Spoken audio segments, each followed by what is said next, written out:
Example 4.4.2. The setup for this one says you are saving for the down payment on a house. You plan to save $10,000 at the end of each of the next 3 years. If you can earn 8% on your investments, how much will you have in your account immediately after making the last $10,000 deposit? Okay, we've got another time value money problem where we are evaluating cash flows that happen at different points in time. So we're going to use our 3-step process, where step 1 is mapping out the cash flows on a timeline. Step 2 is using that timeline to identify the type of cash flow that we're looking at so that we can then, in step 3, select the appropriate tool that we can use to evaluate those cash flows and solve for the variable that we are missing. So let's start out by mapping these cash flows out.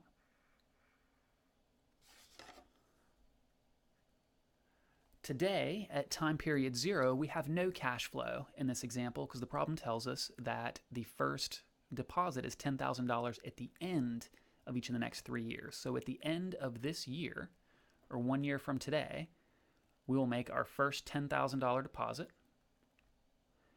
At the end of the second year, we'll make our second $10,000 deposit. And then at the end of the third year, we will make our third and final $10,000 deposit. All right, we also know that we expect to earn 8% on our deposits.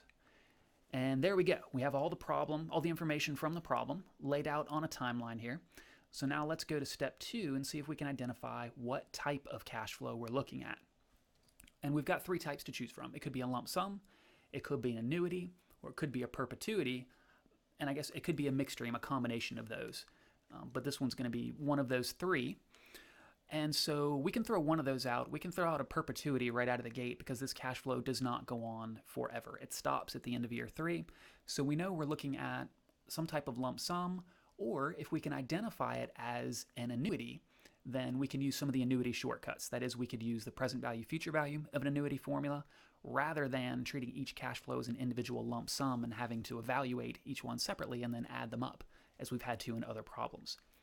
All right, so let's take a look at our cheat sheet and go to, we're going to scroll down from the lump sums through perpetuities down to annuities. And when I look at the timeline example for an ordinary annuity, we see actually these exact same cash flows. We have 3 cash flows of $10,000 at the end of the next 3 years. And this one, the example timeline on the cheat sheet, has them discounted back to present value. And in this case, we're just interested in the actual cash flows themselves. And they do match this. So it does look like we're looking at an ordinary annuity. And in fact, when we read the problem a little more carefully, we see that we plan to save $10,000 at the end of each of the next 3 years. So we've got a really big verbal clue there that we're looking at an ordinary annuity. That is a level payment. It's the same $10,000 payment. It ends, it only lasts 3 years, and then it tells us in the problem that those payments are happening at the end of each period. Those are all really big clues that we're talking about an ordinary annuity. The other option, the other type of annuity it might be, if we have level payments, that is the same payment over and over again, is an annuity due. But if we look at the annuity due timeline, we see a difference here. It's the same 3 payments of $10,000, but they are bumped up to the beginning of each year so that the first deposit would happen today, and then the next 2 deposits would happen at the beginning of each of the next 2 years, with the final deposit happening at the beginning of year 3, which is the same thing as the end of year 2. So if we were looking at an annuity due, there would be some clues in the problem. It would say something like the first deposit happens today and the last deposit happens at the beginning of year 3. There would be some indication that the cash flows are happening at the beginning of each period. Well, that's not what we have in this example. We know we're dealing with an ordinary annuity, so we'll go ahead and label that. We're dealing with an ordinary annuity. And then once we know it's an ordinary annuity, we know what tools are available to us to evaluate it. We could use the present value or future value of an ordinary annuity formula, one of those 2 formulas. We could use the time value keys in a financial calculator. And as always, the spreadsheet is available, but we're going to focus on the first 2, the formulas and the calculator solutions, because those typically are what you'll have access to in an exam. All right, so we've got 2 different formulas. We've got the present value of an ordinary annuity, and we have the future value of an ordinary annuity formula. And which one we use just depends on what information we're given and what we are solving for. So let's take another look at this problem and see if we can figure out whether we're solving for present value or future value, or perhaps one of the other variables. The end of this question says, how much will you have in your account immediately after making the last $10,000 deposit? So we're looking for the value in the account at the end of the timeline, at the same time we make this last deposit. That is future value. All right, present value would be if we were looking for the value today at time period 0 at the beginning of the timeline. That would be over here, and that's not what we're looking for in this case. We're looking for future value. All right, so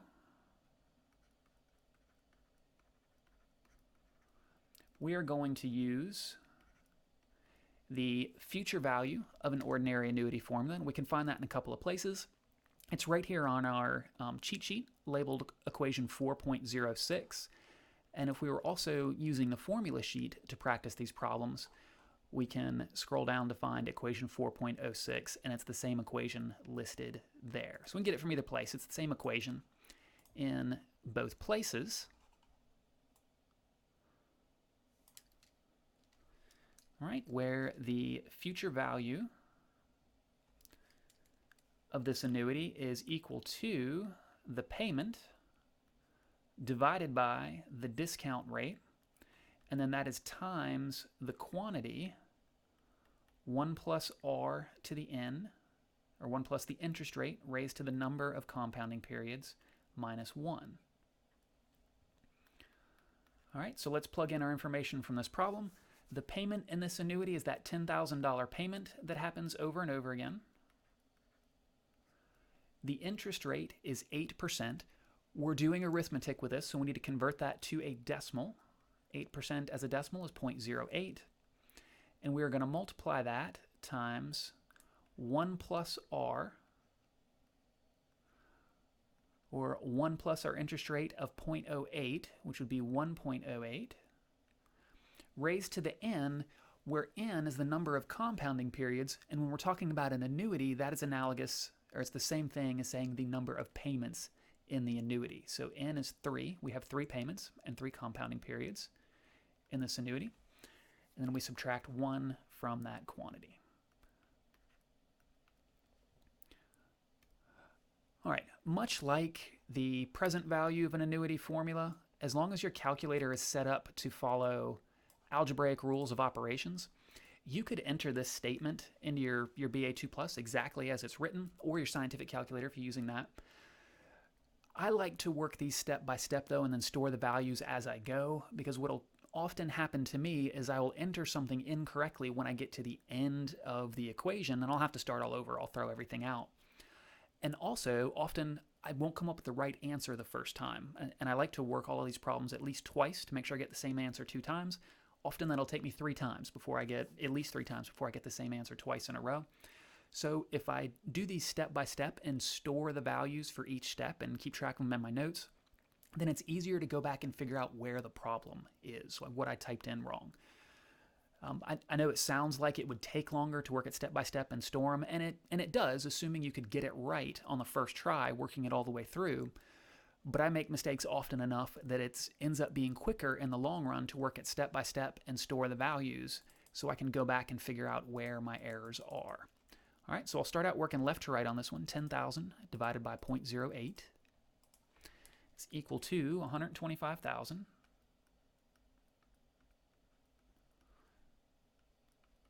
And I'm going to store that on the 1 key so I can use it later, because now I'm going to solve what's inside the brackets here.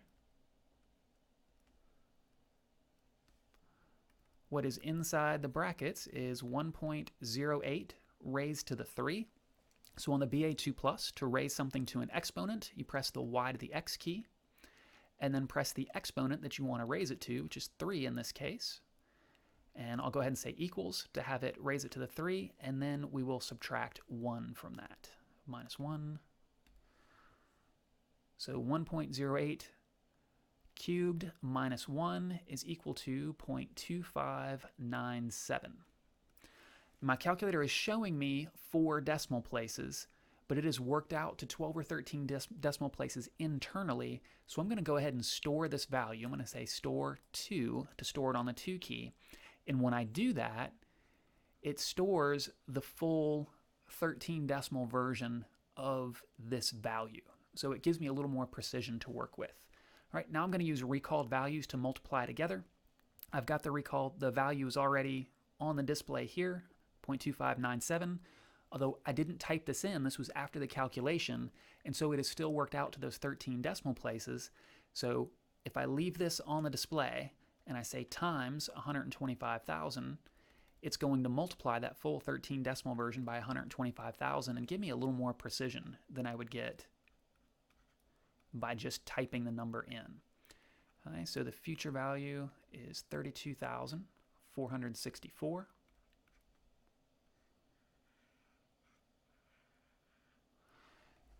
So that means if we make 3 deposits, 3 $10,000 deposits at the end of the next 3 years, let them sit in the account and earn interest, we will end up with $32,464 at the time we make that final $10,000 deposit. Now, just to see what the difference is, it won't be big on this particular problem because we're not dealing with huge or very small numbers, but there will be some difference. I'm going to type in this 4 decimal approximation of 0.2597 and multiply that by 125,000 just so we can get a feel for the difference there. So in this case, we come up with $32,462.50, which is a couple dollars different than what we came up with using the stored values. And this answer of 32,464 that we got using stored values is a much more precise answer. We introduced some rounding error when we typed in the 4 decimal approximation of this quantity, the 0.2597. So anytime you can avoid introducing that type of rounding error, it helps. It makes the answer more precise. And the way you do that with the BA2 Plus is to use stored values at every step. Store them on the numerical keys and then recall them and multiply the full 13 decimal versions. Okay, so that's the formula solution. Let's also look at how to use the time value money keys to solve the same problem, since those are available to us for annuities. So the time value money keys, we're talking about the N, I over Y, PV, PMT, and FV here. I'm going to go ahead and write those keys out vertically and in the same order they appear on the calculator, N, I over Y, PV, PMT, and FV. And as I've mentioned before, there's no magic to writing them vertically like this.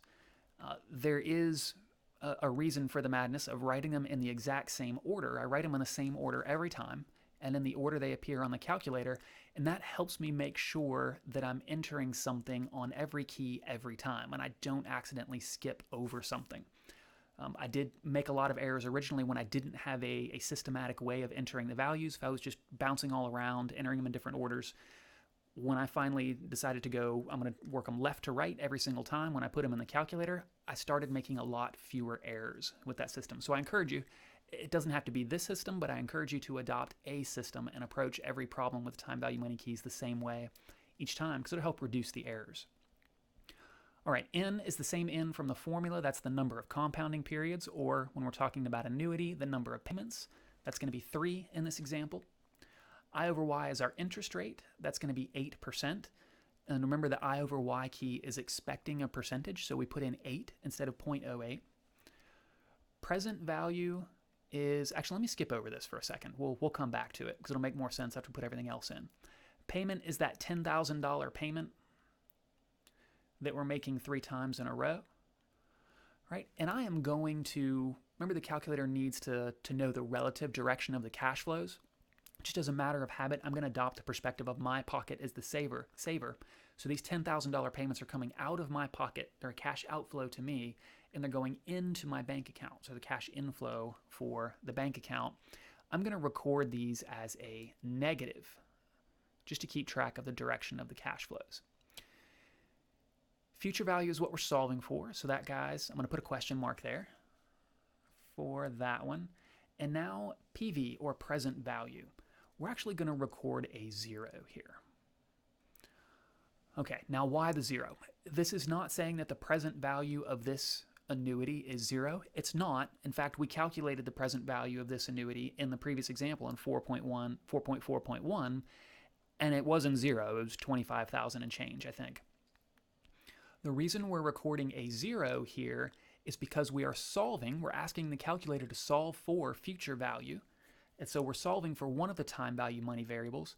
Since we're solving for that one, it's going to apply the time value money formula to get there, to get the future value. What we need to record on the other cash flow keys, that is the present value key and the payment key, is what actual cash flows occur in those places on the timeline. So the payment of $10,000 and N being set to 3 tells the calculator that it's going to receive 3 $10,000 payments over the next 3 periods. In this case, it's years. What I put on the present value key then is what cash flow occurs at the beginning of the timeline. And for this example, that is nothing. It's a 0. We have no cash flow today. The first cash flow doesn't happen until the end of the first period. So that's why we're putting 0 there. We're tracking the cash flows. We're not assigning a value to the present value of this particular annuity. Okay, let's plug these guys in.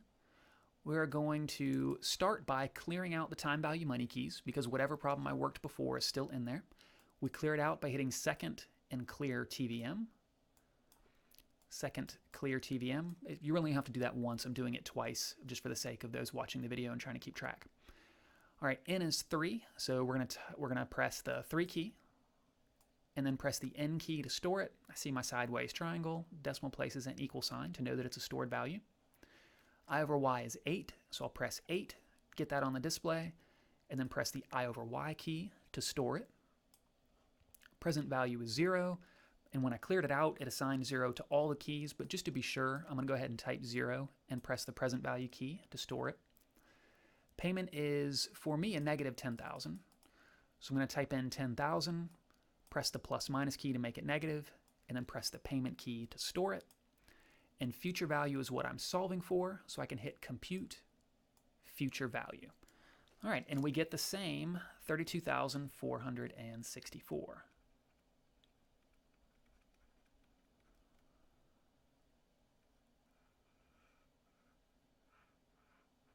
Okay, and 2 things worth knowing about this. Well, maybe 3. First, notice that the 32,464 even is the same precise answer we got using the stored values when we worked the formulas. So the time value money keys you don't have as big a rounding errors. It's still working everything out to 13 decimal places, and it gives you a very precise answer, just like the stored values with the formulas. Second thing to note is I got a positive 32,464 here. Remember, that's just keeping track of the relative direction of the cash flows. I put in the payment as a negative, so I'm telling the calculator those are cash outflows. I set the interest rate to 8%, and so what it's telling me is that if I have 3 cash outflows of $10,000 over the next 10 years, and then I experience a cash inflow of $32,464 at the end of that 3rd year, then I will have an 8% rate of return if I do that. It would be just as correct to look at this problem from the perspective of the bank account instead of my pocket, and so that payment would be a positive $10,000 because it's a cash inflow for the bank account. So the only thing I'm going to change here is I'm going to make the payment positive instead of negative, and then I'm going to compute the future value. And we'll get exactly the same numerical answer, but it's going to have the opposite sign because now we're looking at the other side of that transaction. The bank account receives 3 cash inflows of $10,000, and then we'll have a cash outflow when we withdraw the funds to make the down payment on the house of $32,464. All right, one more thing, one final thing that is worth knowing is notice that these cash flows, we've got the same set of cash flows in example 4.4.2 that we had in example 4.4.1. Right? It's the exact same timeline. Cash flows are happening at the same time. Well, in example 4.4.1, we found the present value, which was equal to $25,770.97. In fact, I have that value stored in my calculator, so we have a more precise value. Right? What I would like to do with this example is let's take the present value of this annuity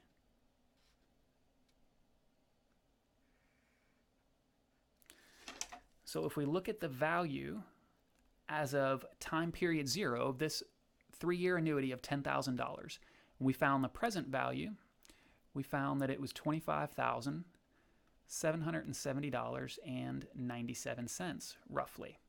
Well, what happens if we take this lump sum value and calculate the future value of it 3 years from today at an 8% interest rate? Right, so we're taking this present value of the annuity and we're going to treat it as a lump sum and run it out to the end of year 3 to see what that value is. Well, I can treat that as a lump sum where the future value is equal to the present value times 1 plus r to the n. Right, so the future value is equal to the present value of $25,770.97 times 1 plus our interest rate of 8% raised to the 3. So I'm going to take this value times 1.08 cubed equals, and look at that, it's $32,464 even. Right, so we took, in the last two examples, in 4.4.1 and 4.4.2, we've taken the same set of cash flows and we have converted them. In this example, we converted it to end of year $3 when we found the future value.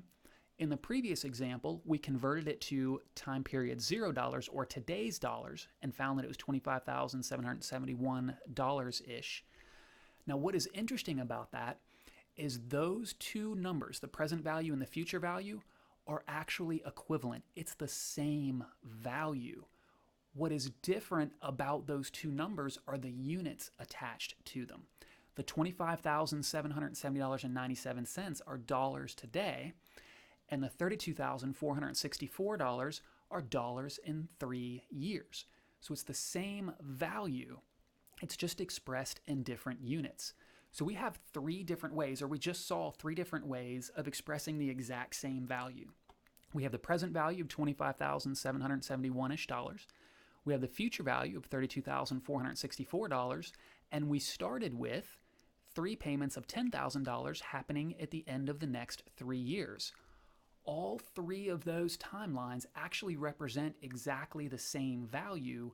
It's just expressing the cash flows in different units, right? So the reason that's interesting to us is we're going to move on to making investment decisions using these time value money tools, where we'll have 2 different cash flows that we could purchase, or 2 different investments we could purchase. And in order to evaluate them, we're going to convert everything to the same units. So we'll convert everything to present value or everything to future value. And it doesn't matter which one we do. It doesn't matter if we choose to compare all present values or all future values, as long as they're all expressed in the same units. We're looking at the same value in either case, just expressed in different units. And as long as the units are the same, then we can make a correct comparison. We can compare those values and decide which one is more valuable. So we're about to have a lot of different ways, a lot of different paths we could take to come to the same conclusion. And it's going to be pretty cool.